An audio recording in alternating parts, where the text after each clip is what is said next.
You ask Tiger to calculate. This deals with long multiplication. The final result is 6,520.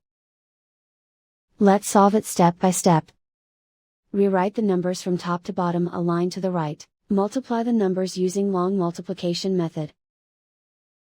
4 times 5 equals 20. Because the result is greater than 9, carry the 2 to the tens place.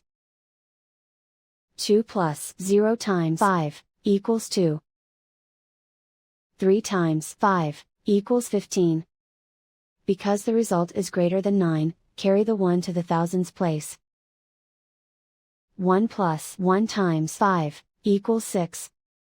And so the final result is 6,520.